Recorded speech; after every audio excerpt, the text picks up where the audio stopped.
doing well, I'm doing just fine. I lied, I'm Assalamualaikum warahmatullahi wabarakatuh. Nama saya Dita Novianti, NIM 1861082.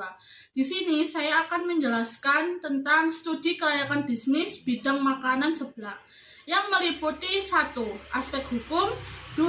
Aspek lingkungan, dan 3. Aspek pasar dan pemasaran. Yang pertama saya akan membahas tentang aspek hukum. Sebelum memasuki aspek hukum, saya akan memberi alasan kenapa saya memilih bidang makanan seblak ini. Yaitu karena bisnis makanan merupakan bisnis yang tak pernah mati dan setiap orang pasti membutuhkan makan. Tidak peduli berapapun uang yang mereka miliki, dan di bidang makanan membuat orang berbondong-bondong untuk berbisnis. Kuliner mulai dari skala kecil hingga skala besar. Ya, yang pertama saya akan membahas tentang aspek hukum. Aspek hukum yang meliputi aspek hukum yang pertama yaitu jenis perizinan usaha. Itu dibagi menjadi 2, yaitu izin lokasi dan izin usaha.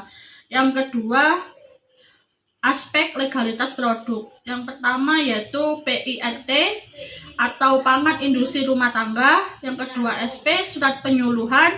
3. BPOM, dan yang keempat halal MUI, dan yang kelima standar kualitas. Dan yang ketiga saya akan membahas tentang aspek hukum bidang usaha makanan tersebut. UUPK pada pasal 8 ayat 1H disebutkan pelaku usaha dilarang memproduksi atau memperdagangkan makanan sembarangan untuk mengikuti ketentuan produk secara halal sebagai pernyataan halal yang dicantumkan pada label, sehingga keterdapat produsen yang melanggar aturan tersebut makanan dikenai sanksi atau pidana sesuai dengan pasal 62 yang menyatakan 1.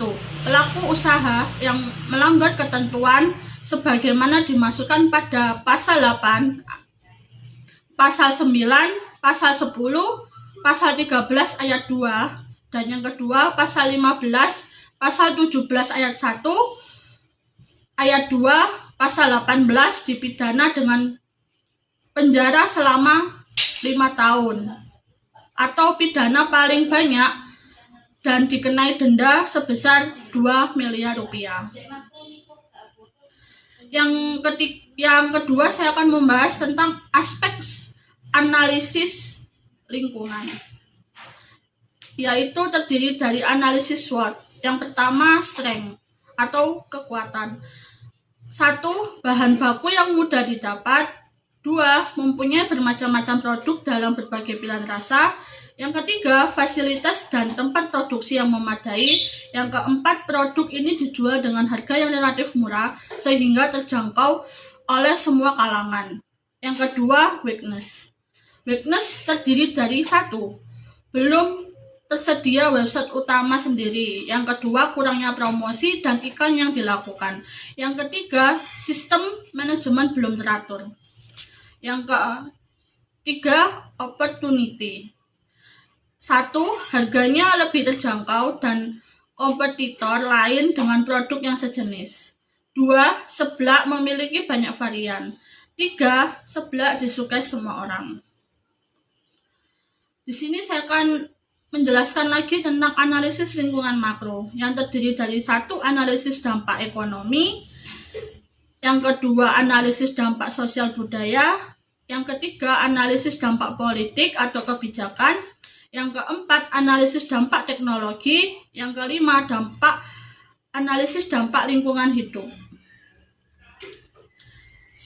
Yang terakhir, saya akan membahas tentang aspek pasar dan pemasaran dalam bidang usaha makanan seblak tersebut.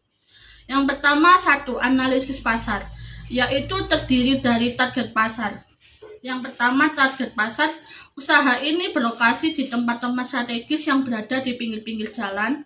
Yang menjadi target atau pasar yaitu masyarakat sekitar dan pengguna jalan di tempat usaha tersebut. Yang kedua, pesaing. Bagaimana cara kami menarik konsumen agar konsumen senang dengan produk kami tersebut. Namun, untuk menghindari pesaing, kita harus mempunyai rasa kekeluargaan sehingga biar terjaga antar pesaing akan menciptakan persaingan yang sehat. Yang ketiga, sasaran pembeli. Sasaran pembeli usaha ini yaitu mencakup semua kelas masyarakat, baik kelas atas maupun kelas bawah. Yang kedua, aspek pasar dan pemasaran yaitu bauran pemasaran kontemporer. Yang pertama, produk.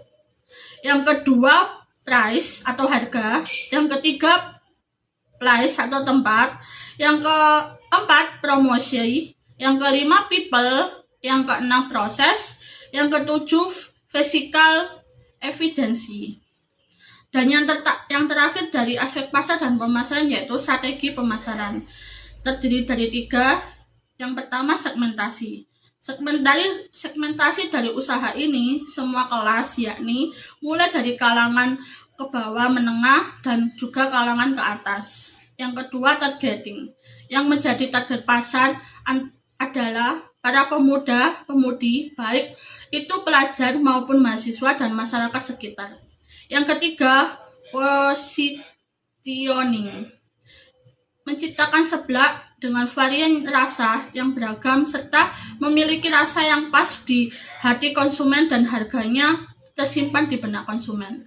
Sekian presentasi dari saya. Wassalamualaikum warahmatullahi wabarakatuh.